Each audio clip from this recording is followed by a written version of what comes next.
Salut Darlo, bonjour à tous. Rig Veda. Eh oui. J'ai donc tiré au sort avec le petit machin, le petit logiciel qui permet d'avoir des nombres aléatoires. Le mandala 4, l'hymne 26. C'est un hymne ancien. Hein. Tous ceux qui sont entre 2 et 7 sont des hymnes anciens, très anciens, qui racontent des trucs qui se sont passés longtemps avant, qui ont peut-être été écrits un peu plus tard. Quand je dis plus tard, ça veut dire aux alentours d'il y a 6000 ans environ. Hein. Peut-être que ça a été fait un petit peu avant, mais à quelques siècles près. On voit ça d'après une éclipse hein, qui est décrite et qui a servi à faire un mythe et tout ça et qu'on a pu dater. Donc ça nous remonte pour la date de cette éclipse le 19 février 3929 avant notre ère. Donc pratiquement 4000 ans avant notre ère, donc quasiment 6000. Bon, voilà. Voilà. C'est ancien, ça raconte des choses qu'on essaye de décrypter, mais c'est toujours pareil, c'est des hymnes qui sont adressés aux dieux, des chants de louanges, qui sont adressés aux dieux qui sont des représentations de la nature, et dans lesquels on a un rituel qui a permis à cette civilisation de durer ensuite, après cette période-là, qui a duré au moins 1500 ans sans avoir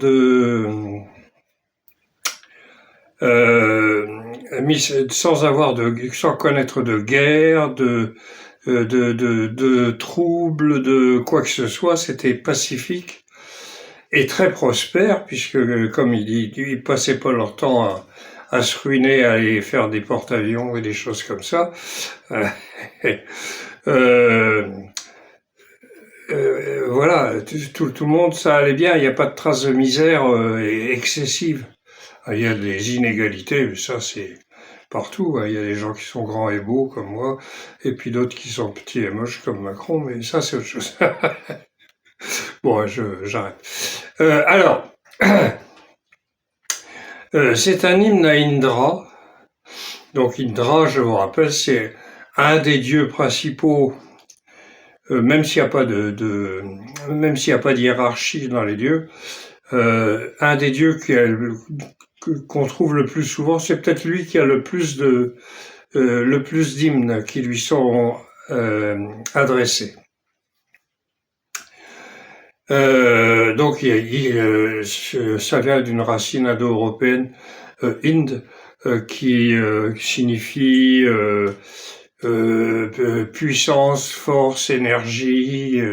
Voilà, hein. C'est l'énergie dont vous avez besoin pour atteindre les niveaux supérieurs de la conscience. Et donc vous débarrasser de votre ego et de vivre heureux dans le bonheur, sans nuire aux autres et avec pas forcément en débordant de possession, de richesse et tout ça, même si on parle de richesse dedans, mais voilà, vous avez besoin de cette énergie-là pour arriver au ciel. C'est-à-dire, hein, il y a 3 mondes, la terre, le ciel et le monde intermédiaire. La terre, c'est nous maintenant, avec notre niveau de conscience extrêmement limité qu'on a parce qu'on a un corps, parce qu'on a des obligations, etc. Tout ça, ça nous entraîne à des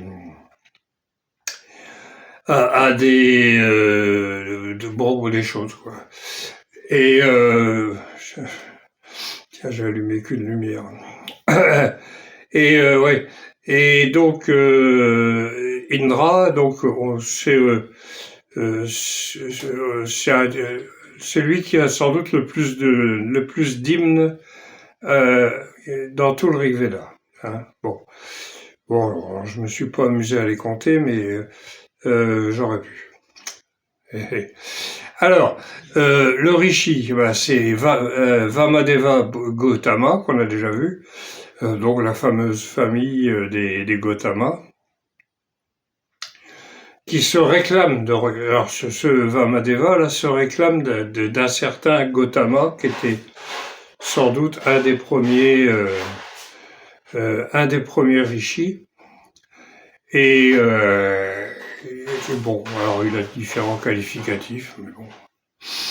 Alors, la métrique, il y a 6 mètres. Donc, c'est des panktis et des trishtups et des dérivés. Donc, je l'ai dit, ça n'a aucune importance, puisqu'une fois traduit, ça nous... Pardon. Ça correspond plus à rien, donc... bon, alors je vous le dis quand même, des fois qu'il y a des gens qui fassent des statistiques ou des choses comme ça. Ça c'est Émile, mon chat. Là, je lui ai mis de la litière neuve, clac, clac. Là, il est tout content. Bon, alors, mais il se rend pas compte qu'il casse les pieds un peu. Bon. Alors, je suis devenu Manu et le soleil. Je suis Kakshivan le Rishi. Je suis l'inspiré. Je vais vers Kutsa, le fils d'Arjuni. Je suis le sage qui le désire. Regarde-moi. Alors, je suis devenu Manu. Manu, c'est le père de l'humanité. Et le soleil. Tant qu'à faire. Quand vous avez, de toute façon, vous avez cette expérience-là, il n'y a plus le soleil et vous, hein, tout ça, c'est la même chose. Je suis Kakshivan le Rishi. Je suis l'inspiré. Je vais vers Kutsa, le fils d'Arjuni. C'est des gens que je ne connais pas, mais que peut-être on retrouve dans les Puranas, mais alors longtemps après. Hein. Et parce qu'ils ont fait des généalogies. Bon, ça vaut ce que ça vaut. Je sais pas. Moi, je m'arrête au Rig Veda. Je vais pas aller. Bon, si quelques grands textes comme le Mahabharata et le Ramayana, etc. Mais il y a tellement de bouquins au sujet du Rig Veda que écrit il y a longtemps, très longtemps, hein, et oralement en plus, c'était pas écrit. Que comment voulez-vous qu'on arrive à suivre nous notre culture et notre petite intelligence. Alors voilà, je reprends. Je vais vers Kutsa, le fils d'Arjuni. Je suis le sage qui le désire, qui désire le Brahman, qui désire donc obtenir l'illumination. Regarde-moi. Bon, je le relis. Je suis devenu Manu et le soleil. Je suis Kakshivan, le Rishi. Je suis l'inspiré. Je vais vers Kutsa, le fils d'Arjuni. Je suis le sage qui le désire. Regarde-moi. J'ai donné la terre à l'Arya. J'ai donné la pluie aux pieux mortels. J'ai libéré les eaux malheureuses. C'est mon désir que les dieux ont suivi. Alors, celui-là, il est intéressant. J'ai donné la terre à l'Arya. Alors, l'Arya, c'est ce qui a donné Arya. Hein, que les nazis et toute l'extrême droite occidentale adore et continue d'y croire. En fait, ça veut dire noble. Hein, c'est une racine qui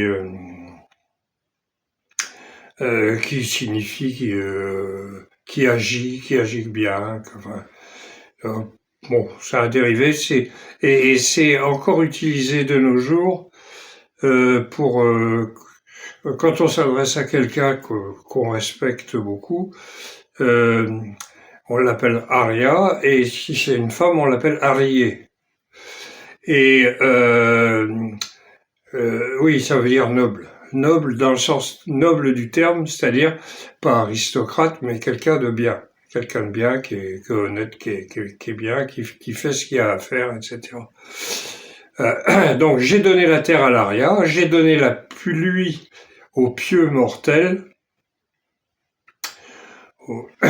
j'ai libéré les eaux malheureuses. Alors là, les eaux malheureuses, ça peut être soit un rapport avec Vritra qui a empêché les eaux de couler. Et alors on dit qu'il a aussi empêché les rivières, etc. Ça pourrait correspondre à une période qui remonte à 8000 ans, peut-être même plus, et qui a, parce que à cette époque-là, il y a eu un truc terrible sur l'hémisphère nord de la Terre, et qui a un grand refroidissement et une sécheresse terrible. Hein. Il n'y avait plus d'évaporation, etc. Donc, alors ça a entraîné des déplacements de population, tu vois. Donc c'est peut-être lié à ça. Mais bon, c'est voilà. Si vous avez des connaissances dans ce domaine-là, allez-y. Je suis preneur. Alors, donc j'ai libéré. Alors ça pourrait être aussi peut-être l'histoire des vols des vaches par les panies, mais ça aurait été dit autrement, donc je pense pas. C'est l'histoire des vaches par les panies, du vol des vaches par les panies. C'est l'histoire de l'éclipse, hein, qui est en fait ils en ont fait ils en ont fait un mythe. Enfin, un mythe, oui, un mythe, oui. Et donc, la date, je vous l'ai dit, il y a presque pratiquement 4000 moins 4000, donc ça fait 6000 ans. C'est mon désir que les dieux ont suivi. Bon, ben voilà. Alors là, c'est Indra qui parle. Hein. Dans mon ivresse, j'ai détruit les 99 villes de Shambhara et la 100e, sa maison, tout ensemble, quand j'ai aidé Divodasa à Titikva. Alors, c'est Indra qui parle. Hein. Dans mon ivresse, alors, ivresse du soma, hein, parce que Indra est connu pour être un grand amateur de soma et d'avoir un gros ventre, parce que comme il boit beaucoup de soma, il fait comme les buveurs de bière, si vous voulez, il a un gros ventre. Sauf il passe pas son temps à pisser après. J'ai détruit les 99 villes de Shambhara et la 100e, sa maison, tout ensemble, quand j'ai aidé Divodasa à Titikva. Alors là, évidemment, c'est pas à prendre au premier, enfin, on peut le prendre au premier degré. Peut-être que ça se base sur quelque chose de réel, d'un combat, parce que Shambhara, c'est le roi des Dasyu. Dasyu, c'est théoriquement l'ennemi, et c'est ce qui a fait dire aux amateurs d'invasion aryenne que les Dasyu étaient des gens à la peau noire, parce que c'est marqué dans 2 hymnes, mais pas qui concernent pas Shambhara. Donc dans 2 hymnes, on dit que les Dasyu ont la peau noire. On dit même à un moment qu'ils n'ont pas de bouche ou pas de nez, au choix. Donc il y en a même que des traducteurs, peut-être pas des traducteurs, mais des gens qui ont essayé de comprendre le Veda et qui expliquaient que c'était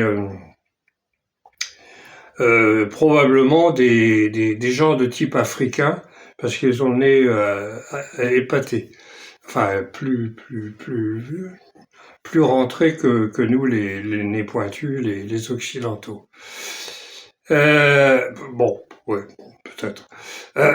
Mais bon, je pense que j'ai détruit les 99 villes de Chambara et dans mon ivresse. Donc, dans mon ivresse, avec le soma, tu vas pas aller te battre quand tu as bu le soma. Hein. C'est des combats intérieurs, et éventuellement, tu liquides tous tes problèmes que tu as eus pendant ta jeunesse, à ta naissance, etc., qui marquent chacun à ses trucs. Hein. Et le fait de boire le soma, ça vous permet de voir et de comprendre pourquoi ça va pas. Et puis une fois que c'est fait, bon bah après ça devient vraiment un grand plaisir, etc. Alors l'œuf, je vais placer ça, je vais en parler là maintenant. C'est actuellement en train d'être repris parce qu'il y a eu pendant un moment en Occident une chasse aux sorcières terrible sur tout ce qui était psychédélique et ces choses-là, parce que ça a dérangé énormément les buveurs d'alcool, qui enfin bon, Richard Nixon, ça a commencé avec lui, et il y a eu la chasse aux drogues, hein, voilà, la fameuse drogue. Tant que aux États-Unis, tant que ça concernait que les Noirs et les Mexicains qui fumaient de la marijuana ou qui prenaient des champignons ou des choses comme ça, voilà, ça les dérangeait pas. Mais quand les Blancs s'y sont mis, au secours, non, voilà, le fameux double standard dont on parle beaucoup en ce moment. Bon, alors, donc c'est Indra qui dit ça. Hein. Dans mon ivresse, j'ai détruit les 99 villes. Bon, 99 villes, c'est évidemment un chiffre symbolique. De Shambhara et la 100e, sa maison, toutes ensemble, quand j'ai aidé Divodasa à Titikva. Alors, Divodasa, ça veut dire le serviteur du ciel. Et à Titikva, je vais voir la note de bas de page, chez qui l'on doit aller. Ouais. Bon, c'est le grand-père du roi Sudasa, qu'on retrouvera dans la guerre des 10 rois dans le 7e mandala, et qui a d'abord combattu tous les autres rois qui s'étaient ligués contre lui, y compris en s'alliant avec des gens qui n'étaient pas des Aryas. Alors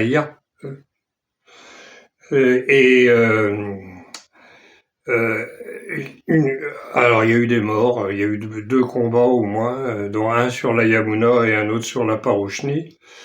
Et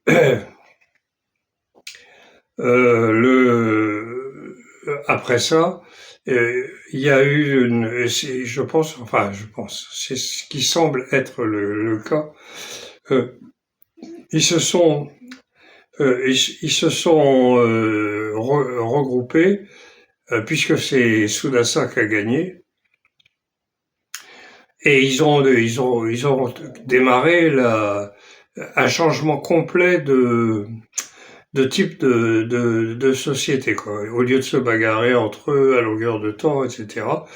Ils ont dit hop, on arrête, mais pas d'une manière autoritaire, hein, et puisqu'on a à peu près la même spiritualité, bon, on va essayer de faire ça bien.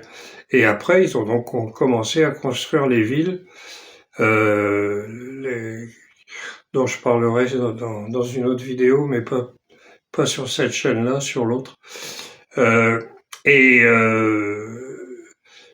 euh, ils ont connu 1500 ans de civilisation, alors avec différentes phases, mais euh, la même civilisation, sans la moindre violence, sans palais, sans temple, sans esclaves, sans armée, sans la moindre trace de violence.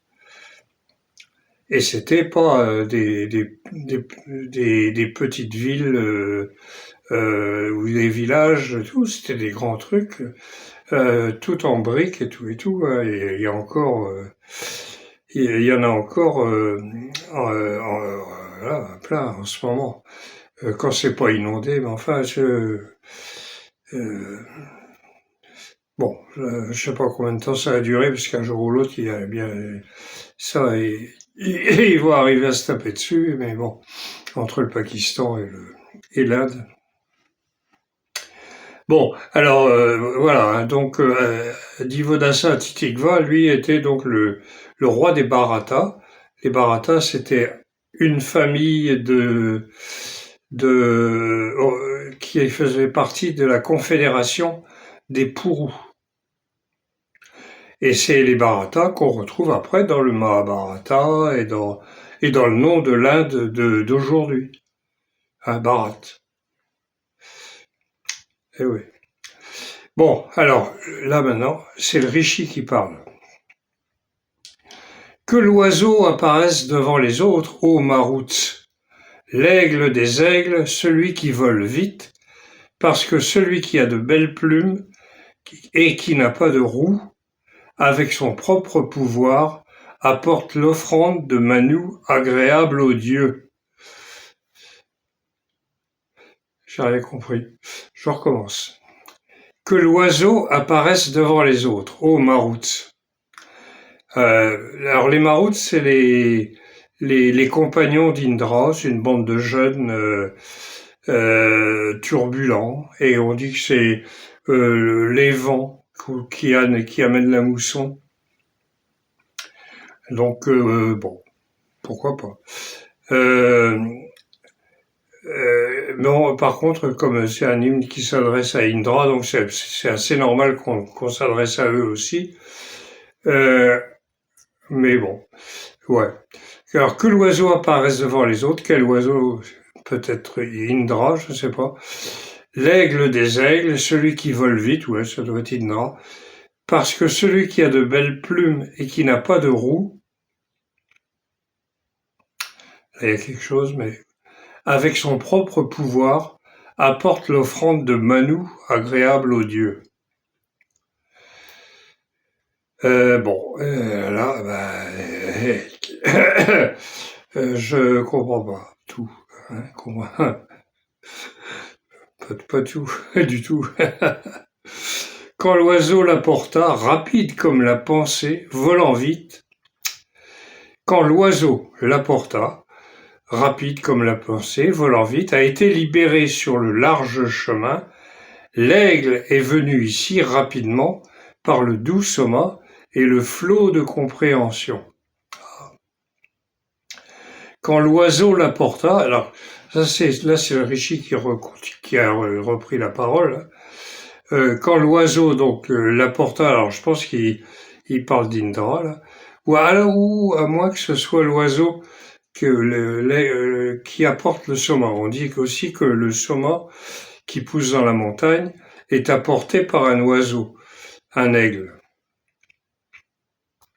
Alors c'est très poétique parce qu'en réalité c'était un commerçant hein, qui avait un deal avec les paysans du coin. Et dès qu'il avait plu, hop, on allait ramasser les champignons. Et puis après, il les payait à sa manière. Je sais pas comment il faisait parce qu'ils n'avaient pas encore inventé la monnaie, mais donc il faisait sécher ces champignons pour les conserver. Puis après, il allait approvisionner tous les sacrifices qu'il y avait dans la vallée. Ah, il n'y en avait pas qu'un, ils étaient nombreux parce qu'il y avait du monde. Hein. Donc il fallait pouvoir satisfaire tout le monde. Donc quand l'oiseau l'apporta, rapide comme la pensée, volant vite, a été libéré sur le large chemin, l'aigle est venu ici rapidement par le doux soma et le flot de compréhension. Parce que quand vous avez bu le soma, vous comprenez tout. Tout ce qu'il y a à comprendre. Voilà. Bon, eh bien, on en était le flot de compréhension, voilà. L'aigle volant droit donne la plante qui vient de loin, l'oiseau charmant amène l'ivresse et le soma. L'ami des dieux l'a apporté du ciel le plus haut. L'aigle volant droit donne la plante qui vient de loin. Donc, oui, alors, l'aigle volant droit, c'est peut-être celui qui apporte le soma, ouais. Bon, je sais pas. Donne la plante qui vient de loin, donc apporte le soma, qui vient de loin, donc dans les montagnes, dans l'Himalaya. L'oiseau charmant amène l'ivresse et le soma. Ben oui. Hein. L'ami des dieux l'a apporté du ciel le plus haut. Voilà. Bon. Oh, c'est déjà fini. L'ayant pris, alors attendez, je vais voir là, j'ai mis une note de bas de page sur la montagne, c'est ça. L'aigle a apporté le soma et 10 000 pressurages. 10 000, ça fait peut-être beaucoup, mais pourquoi pas. Alors, je relis tout. Hein. L'ayant pris, l'aigle a apporté le soma et 10 000 pressurages.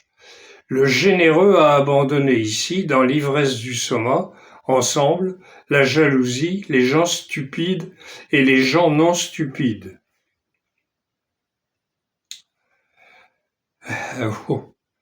Alors, l'ayant pris, l'aigle a apporté le soma et 1000 et 10 000 pressurages. Le généreux, donc c'est Indra, ça, a abandonné ici, dans l'ivresse du soma, ensemble, la jalousie, les gens stupides et les gens non stupides. Voilà. Donc, c'était l'hymne 4, alors, donc mandala 4, hymne 26. Voilà. Bon, on recommence le prochain coup, hein, on verra sur qui on tombe. Allez, Kemavo dans le hall, et portez-vous bien. Hop là. Là.